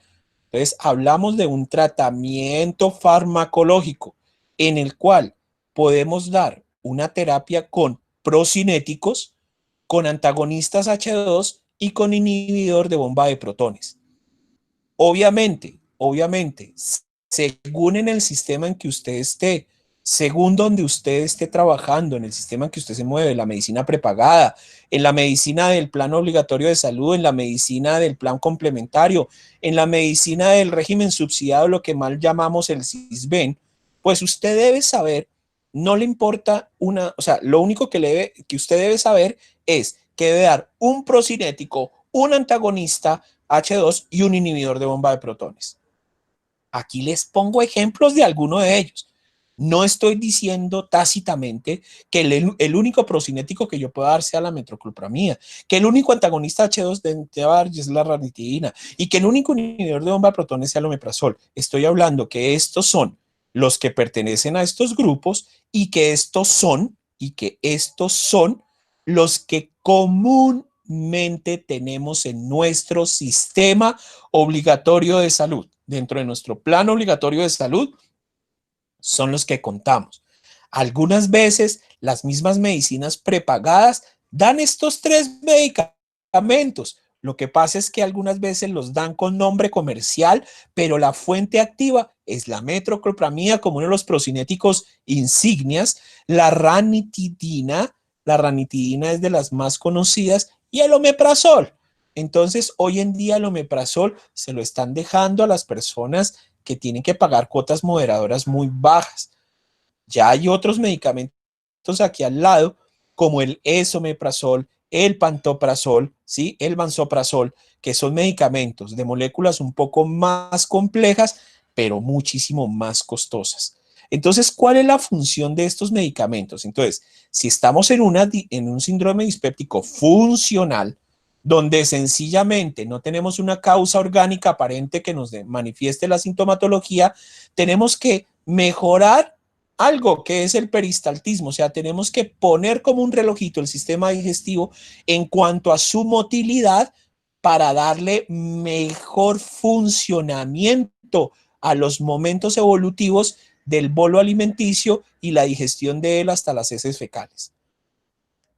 Los antagonistas H2 como la ranitidina lo que están buscando es tener una protección de la mucosa gástrica, generando un manto que pueda resistir mayormente la acidez. Y en el caso de la inhibición, no es generar un manto de protección de mucosa gástrica, sino que ante esa mucosa gástrica lo que vamos a hacer es disminuir la presencia de hidrogeniones y esos hidrogeniones van a disminuir el manto ácido y van a aumentar la alcalinidad del ambiente endogástrico y así a su vez va a generar menos iatrogenia y menos daño a la lesión. Ahora bien, si yo he tratado a mi paciente con un síndrome dispéptico funcional, juiciosamente, recuerden que el tratamiento no se va a mandar por 3 días, ni por 5, ni por una semana, ni por 8. Es un tratamiento que mínimo se manda 4 semanas, mínimo un mes. Y cuando digo mínimo un mes, es que al mes tiene que ir porque tiene que ir por otro mes y tiene que ir por otro mes. O sea, que tenemos que pensar que es un tratamiento crónico, eso no se va a quitar de la noche a la mañana. no le vaya a dar tratamiento para 3 meses, porque si usted le da tratamiento para 3 meses, la EPS le va a glosar la fórmula, porque por ley en esos casos, cuando se considera una patología pseudocrónica o crónica, las órdenes están para un mes y tienen que ser renovadas a nivel mensual. Entonces ya sabe usted, le manda para un mes. Pero si usted ve que entre un mes y 3 meses de tratamiento, o sea, dice tratamiento empírico, este es el tratamiento empírico. Si usted ve que después de 1 a 3 meses no hay respuesta, o sea, el paciente dice, oiga, doctor, mire, yo no reclamé la droga en la EPS y fui y compré en la droguería droga original, molécula comercial original, costosísima, he estado muy juicioso, pero le tengo una mala noticia. Cuénteme, señor, sigo con los síntomas. Entonces ahí no es de que usted dice, bueno, no, pues ya como yo ya le mandé tratamiento, pues lo siento, ya, no vuelva acá y váyase, ya no más. No, señor, no, señor. Acuérdense, bueno, esto no se los he dicho, se los voy a decir. En medicina paliativa tenemos nosotros digamos, una premisa, y la premisa es, siempre hay algo que hacer. Siempre, siempre. Nunca nos detenemos a decir ya no más, nunca nos detenemos a decir ya no hay nada que hacer. No, siempre hay algo que hacer. ¿Y qué es siempre que hay algo que hay que hacer? Mírenlo aquí. Si usted ve que después de este tratamiento empírico no hubo respuesta, sí o sí, óiganme bien, así hayan hecho ustedes 35,000 pruebas para el Helicobacter pylori, siempre, recuerden, siempre le van a dar tratamiento para la erradicación del Helicobacter pylori. Punto. Ahí no se discute, no se pregunta, sencillamente se actúa. Usted dice, miércoles, yo ya le había descartado el Helicobacter. Entonces usted dice, ay, huepucha, pero yo no me acordaba que muchas veces cuando yo hago pruebas para Helicobacter pylori, el paciente puede ser positivo y la prueba me puede salir negativa. ¿Esto por qué? Esto es por la altísima capacidad que tiene el Helicobacter de poder, digamos, esconderse dentro de las paredes de la mucosa por debajo de los reactivos que lo pueden marcar, y sencillamente pasa desapercibido y sale negativa la prueba. Entonces usted piensa que si después de 3 meses el paciente sigue sintomático, va a empezar a dar tratamiento para la erradicación del Helicobacter pylori. Pero fíjense que adelante dice, siempre y cuando no existan síntomas y signos de alarma, que ya sabemos cuáles son, o que tenga manifestaciones de enfermedad por reflujo gastroesofágico. Si ya el paciente tiene manifestación de enfermedad por reflujo gastroesofágico, posiblemente está diciendo cuál es el diagnóstico de esa dispepsia. Y si está diciendo usted que tiene pruebas evidentes que está ante una enfermedad por reflujo gastroesofágico, pues ya no será una dispepsia funcional, sino será directamente una dispepsia orgánica. Ahora bien, si tiene signos y síntomas de alarma, pues ahí usted no se va a poner a seguir con procinéticos antagonistas e inhibidor de bomba. Ahí ya tiene que buscar un cáncer. Y ya la línea de tratamiento y de búsqueda se va para la detección temprana de una neoplasia benigna o maligna, que por lo general son malignas en esas regiones.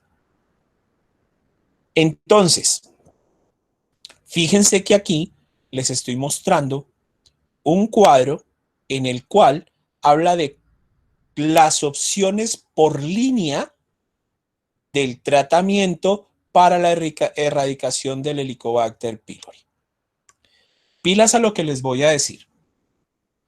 Normalmente, cuando yo le ordeno a un paciente un tratamiento para erradicación de Helicobacter pylori, pues lo más común es que yo inicie con la primera línea. Aquí esto no se trata, ojo a lo que les voy a decir, aquí no se trata con oiga, es que a mí se me da la gana, es que yo quiero hoy en este paciente probar la tercera línea. Venga, mañana voy a jugar con la segunda línea y de pronto la otra semana cambio a primera línea. Nada de eso. Usted arranca por la primera línea, usted arranca por aquí, por la primera línea. ¿Y cuál es esa primera línea? Un inhibidor de bomba de protones, le va a dar un macrolio, en este caso la claritromicina, y le va a dar una penicilina tipo amoxicilina. Aquí la clave del éxito en el tratamiento del Helicobacter pylori es el siguiente. Desafortunadamente, digamos, tiene una limitación y es la limitación económica. Miren, está comprobado, está comprobadísimo, eso no hay nada que hacerle. El Helicobacter es una bacteria muy difícil de erradicar, no es fácil, no es fácil. A ella no le podemos llegar con 2 tombitos, con 2 bolillos y que le casquen porque van a salir cascados los tombos, o sea, va a haber resistencia. Ahí tenemos al Helicobacter pylori que mandarle posiblemente una tanqueta a la policía con el SMAD y posiblemente bombardearlo con unas calibre 2, unas escopetas calibre 2 y reventarlo a la lata, tocarle duro. Pues tocarle con la policía porque ese es el tratamiento, tocarle con policía, pero toca darle con una policía fuerte y efectiva. Entonces, ¿a qué estoy refiriéndome, muchachos? Estoy refiriéndome a que usted tiene el deber de decirle a su paciente que si quiere que el tratamiento sea más efectivo y sea realmente bueno, tiene que invertir en el tratamiento. Un inhibidor de bomba de protones como el omeprazol genérico puede valer una cárpula de 10 tabletas, o esas creo que vienen por 14 o por 28 si no estoy mal. Una cajita de 14 tabletas de omeprazol puede valer en el mercado 5,000 pesos, 6,000 pesos. Eso puede valer una caja. La claritromicina genérica puede valer alrededor de 12,000 pesos o 10,000 pesos. Y una amoxicilina puede valer entre 3,500 y 5,000 pesos un sobre de 10 tabletas. O sea que estaríamos hablando de un tratamiento prácticamente de 50,000 pesos, sumando el tiempo que son de 7 a 10 días de medicamento. Mientras que un inhibidor de bomba de protones de molécula original, un omeprazol de marca que tenga mayor concentración del componente activo, puede estar entre 60 a 70,000 pesos una caja de 14. Entonces, fíjense que si yo le estoy diciendo a mi paciente que tiene que tomarse de 7 a 10 días una tableta cada 12 horas de esomeprazol o de omeprazol, estoy diciendo prácticamente que tiene que invertir 140,000. 2 cajitas. La claritromicina de 500 miligramos en el mercado, en cuanto a la molécula original, puede estar alrededor de los 100 a 130,000 pesos. El laboratorio más conocido es Abbott, que tiene un producto que se llama Claricid, y el Claricid es una de las moléculas más pupis de la claritromicina. Esas están entre 100 a 130,000 pesos. Y la amoxicilina, que la comercial se puede llamar Amoxibay, Amoxal, Amoxifen. Hay diferentes nombres de casas comerciales. Puede estar entre los 120 y los 150,000 pesos el tratamiento. O sea que estamos prácticamente condenando a ese paciente a que tenga una inversión entre los 400 a 450,000 pesos el tratamiento efectivo. Pero muchachos, indaguen, por favor, no el poder adquisitivo, sino la posibilidad de que el paciente vea la necesidad de hacer un tratamiento muy efectivo haciendo, eso es una inversión en uno. Entonces, miren que aquí no se trata simplemente de saber la dosis y qué medicamento, sino ser consecuente a la realidad social de nuestro sistema y a la realidad, digamos, de desempeño profesional que ustedes van a tener en el sistema de salud actual colombiano. Ay, doctor, que es que yo voy a hacer el STEM y voy para Estados Unidos y allá. Ay, pues hermanito, primero tendrá que ser rural acá y primero tendrá que comer mierdita aquí en Bogotá o de donde sea y va a tener que trabajar en el sistema así se vaya a volver gringo o australiano. Doctor, que es que yo voy a ser investigador. Bueno, pues si no va a ser asistencial y va a ser investigador, por lo menos tenga la cultura de saber la realidad social del país. Entonces espero que eso quede clarísimo aquí. Un buen tratamiento de Helicobacter pylori es igual a un tratamiento con molécula original. Si el paciente toma las moléculas que dan genéricas, las EPS, está expuesto o a que le funcione, pero la gran mayoría de veces no funciona. Retomando el cuadro, vamos a hablar, por favor, en el caso de que el paciente no le funcione el medicamento o tenga resistencia porque no tolera el medicamento o porque sea alérgico a él, pues tendría usted que seguir a la siguiente línea para tratar de hacer la sustitución o mirar a qué tratamiento puede acoplarse. Que en este caso, si se dan cuenta, sea la que sea la línea, todos tienen que tener una protección gástrica a nivel de la inhibición de la bomba de protones. Sí o sí. Sí o sí. Segundo, todos deben tener antibiótico, obviamente para matar bacterias. Y tercero, hay que tener cuidado cuando, por ejemplo, dice, si el paciente, que hay muchos que son alérgicos a la penicilina, pues la amoxicilina se va a cambiar y va a ser sustituida por un imidazol, que en este caso va a ser el metronidazol a razón de 500 miligramos cada 12 horas, entre 7 a 10 días. Yo que les recomiendo, miren, cuando hablamos de 7 a 10 días es semana y media aproximadamente. ¿Sí? Y si se dan cuenta aquí, se habla de 1 a 2 semanas. ¿Qué les recomiendo yo? O sea, si usted va a hablar de un examen académico, si usted va a responder la pregunta de un examen académico, responda de 7 a 10 días, 10 días, de 7 a 14. Pero en su vida práctica, le recomiendo que ese tratamiento no sea mínimo, o sea, que el mínimo sea 2 semanas. No le dé miedo decir son 2 semanas, 14 días donde vamos a tomar medicamentos y explique que estos son unos bombazos, son bombazos. Todas estas combinaciones son bombazos. ¿Qué son bombazos? Que le van a dar síntomas secundarios. Le va a dar al paciente mareo, náuseas, diarrea, dolor abdominal, le va a dar cólico, le va a dar molestia, le va a dar astenia, le va a dar cefalea, le va a dar de todo. Va a sentir que se muere. Dígale desde el principio que no se preocupe.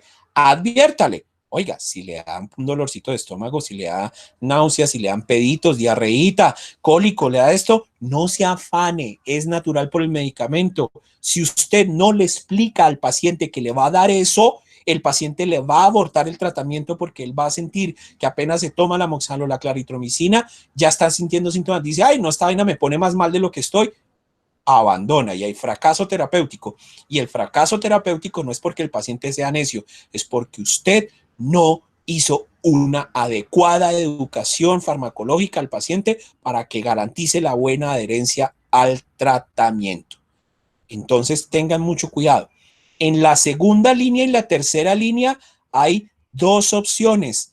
No le dan las 2, le dan una. Y ojo, no vayan a mezclar, por favor, que aquí en la segunda línea está la amoxicilina con la levofloxacina en el caso de que no tengamos una buena acción con la claritromicina. Pues pilas aquí, pilas aquí. No es de que aquí vamos a dar amoxicilina y le vamos a dar de pronto de aquí la tetraciclina o el subcitrato de bismuto. Para nada. Si usted le da le da el subcitrato con la tetraciclina y el metronidazol. Si no le da de alguno de estos, le da este completo. Y en este caso, de la tercera línea, lo mismo. Por eso es que son específicas el O o el O. O o el O. Y esta es única.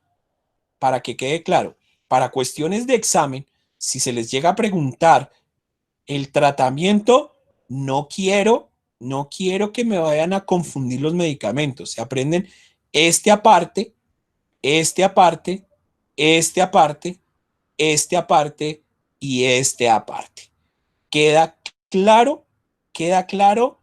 Eso espero que les quede claro. Bueno, muchachos, a partir de este momento pregunto, ¿hay preguntas?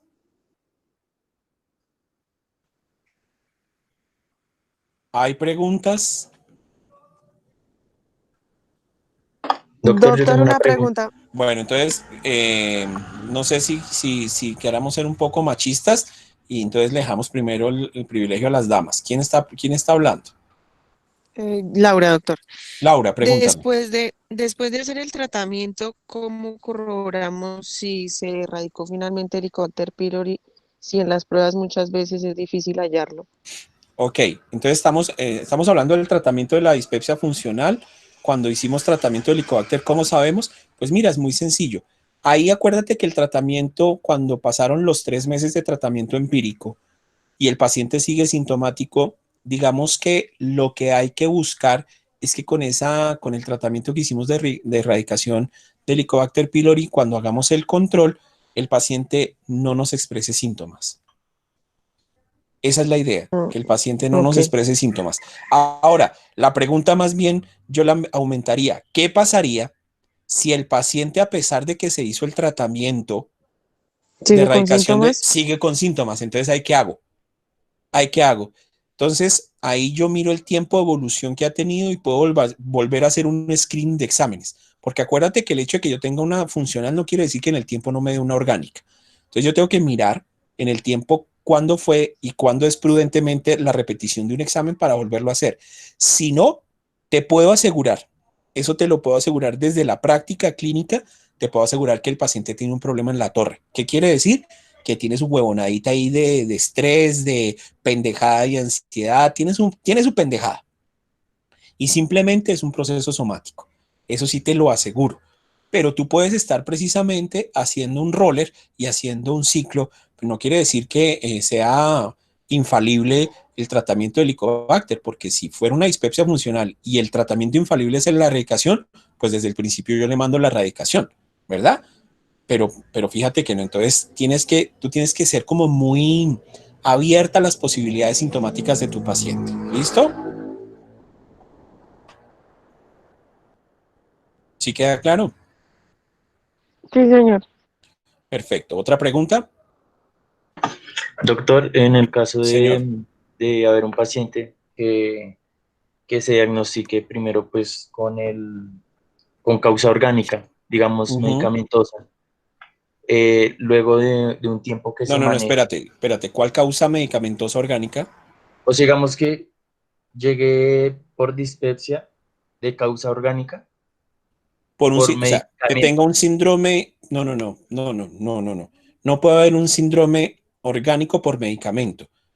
Ojo, aclara una cosa. Cuando es orgánica es porque, ahora, que el factor de riesgo o lo que lo llevó a la causa orgánica fue el medicamento. Entonces, por ejemplo, en este caso yo creo que estás pensando en esa persona que tomó mucho AINES y le dañó la mucosa, ¿verdad? Y le Sí, generó una dispepsia orgánica. Entonces, en la dispepsia orgánica no hablas ahí del medicamento, hablas de la úlcera, hablas del daño orgánico, no hablas de quién lo causó. ¿Sí me entiendes? ok. Listo. Digamos Entonces, si esa úlcera fue tratada y pues ya no ajá, presenta ninguna sintomatología y puede, luego, después ajá, de unos meses, llega con los con criterios síntomas de otra una vez. funcional, Sí, ¿qué como, o pasa? sea, ¿Qué se hace? Ah, no, pues sí, mira, es tan sencillo, mira. Tuvo una úlcera, listo. O sea que tuvo una dispepsia, un síndrome dispéptico orgánico. Se curó, tú me dices que se curó de la úlcera. sí, Perfecto, listo. Y después siguió con síntomas. Entonces, yo le pregunto, como en la anamnesis, yo le pregunto, ¿usted fue diagnosticado con una úlcera o alguna vaina? Sí, sí tuve un diagnóstico. Entonces, acuérdate que el algoritmo te decía, si tuvo síntomas y eso, ¿qué se hace? ¿Qué se le ordena? qué pena, no escuché. ¿Te acuerdas en el algoritmo que les mostré que si había una pregunta que decía, ¿usted fue diagnosticado alguna pendejada de estas y aparecía úlcera y no sé qué pendejadas? Ah, y la respuesta era sí. ¿A dónde lo mandábamos? ¿A hacer una qué? Eh, Ay, se me olvidó, qué pena. Una endoscopia. Se le manda una, ¿No es una exacto, endoscopia? se le manda a hacer Sí, una endoscopia. Si yo, o sea, la persona que le haga la endoscopia me dice, no se le ve absolutamente nada, no hay nada, es que es más, ni siquiera se le ve la cicatriz de la úlcera, o sea, es que no, está perfecto. Entonces yo digo, listo, no hay úlcera, o sea, no hay causa orgánica, entonces no tengo ningún problema de pasarlo ya a una dispepsia funcional y tratarlo como una dispepsia funcional y mirar en él si tiene signos y síntomas de alarma, mirar en él si es mayor de 55 años para mirar si dentro de la biopsia que no aparece nada, se le manda a hacer la biopsia y le mando a hacer el tratamiento empírico con procinético, antihistamínicos H2 y con los inhibidores de bomba de protones. Y si en 3 meses el paciente sigue con síntomas, le hago tratamiento de Helicobacter. ¿Queda claro? sí, señor, gracias. Perfecto. ¿Alguna otra pregunta?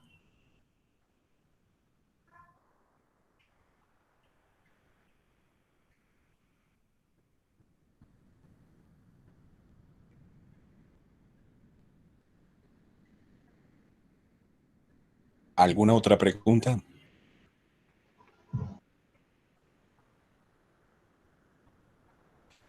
A ver, Natalia, vamos a leer tu pregunta.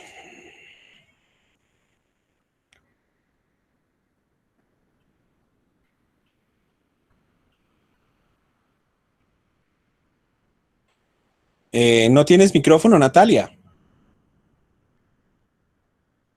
Sí, señor.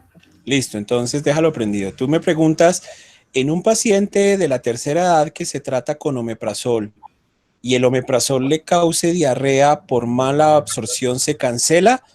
Entonces voy a hacer gamín. Quiero partir de tu impresión. ¿Tú le cancelarías el omeprazol a ese paciente cuando sabes que le está generando diarrea por mala absorción?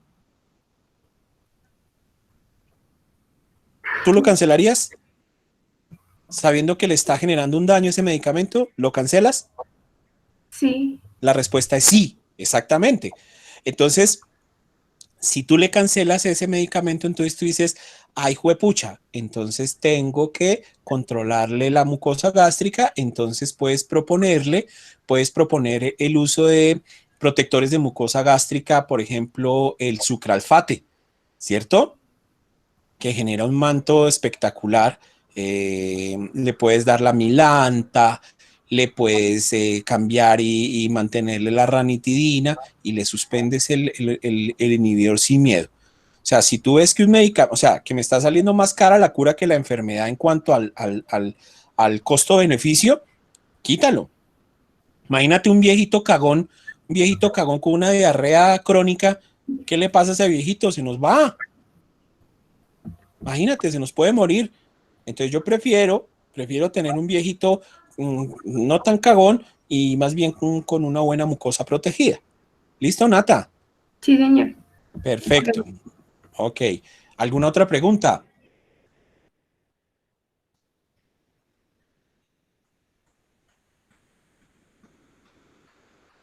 Tranquilos que tenemos el tiempo.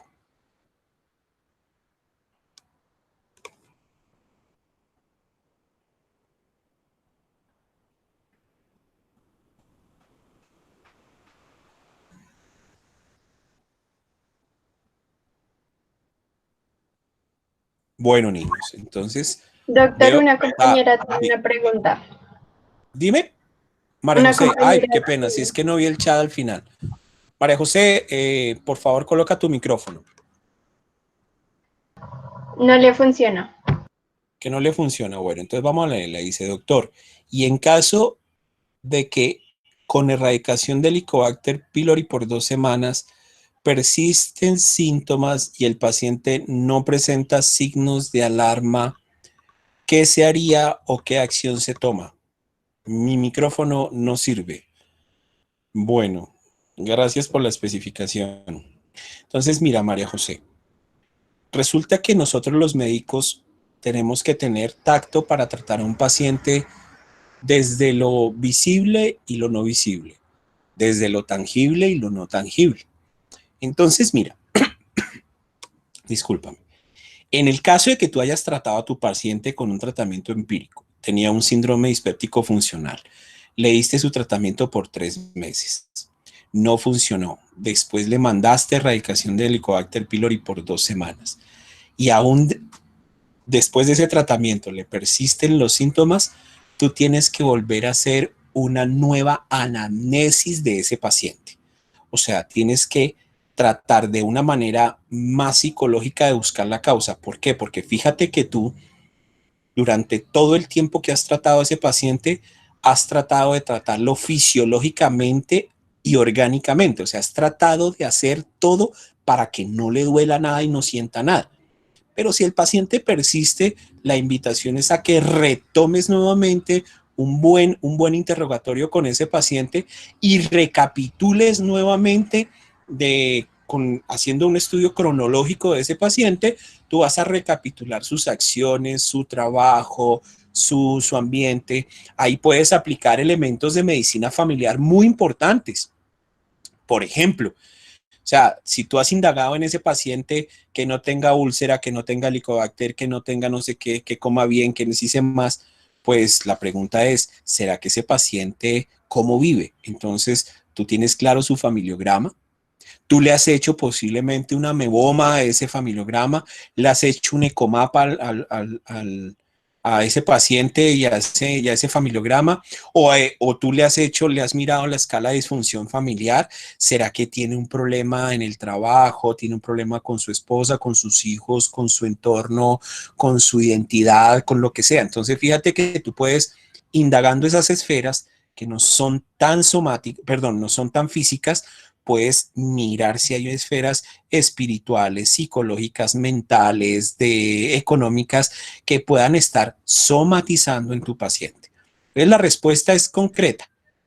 Vuelves a hacer una nueva historia clínica, pero esta historia clínica va a estar muy encaminada a evaluar los aspectos que no tuviste muy en cuenta en las anteriores historias. ¿Sí está claro?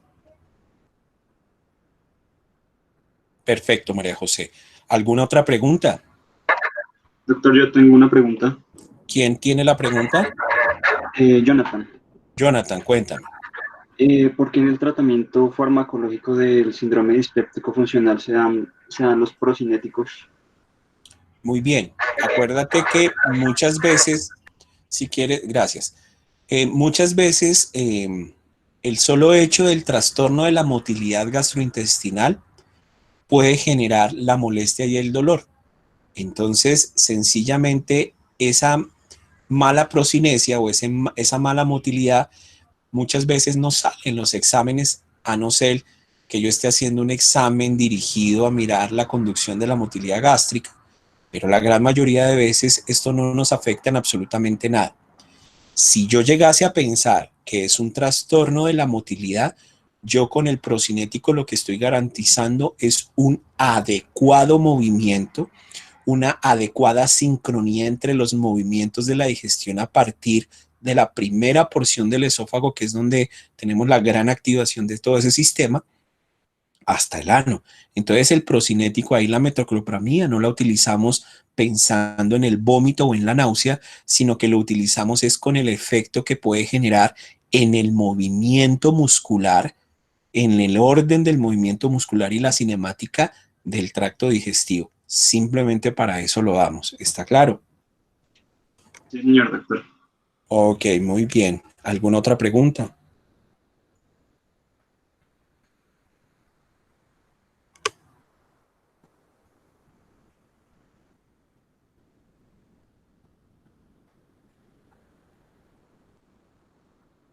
Bueno, hoy esta clase por lo general en vivo y en directo se nos va hasta la 1, porque a veces he hecho mis chistecitos, hacemos comentarios, alguno pregunta, bueno, pero aquí las clases virtuales, digamos, no son para hacer tanto chistecito, aunque hoy me eché mis pocos chistecitos, pero nos quedaron unos minutitos, 9 minutitos, entonces si no es más, les agradezco, niños, su atención.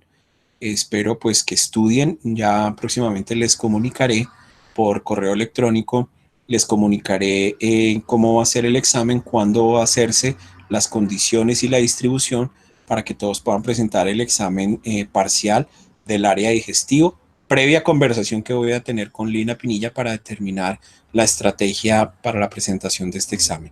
Si no es mal, niños, les agradezco mucho, Dios los bendiga. Nos vemos mañana a las 2 de la tarde con el tercer grupo.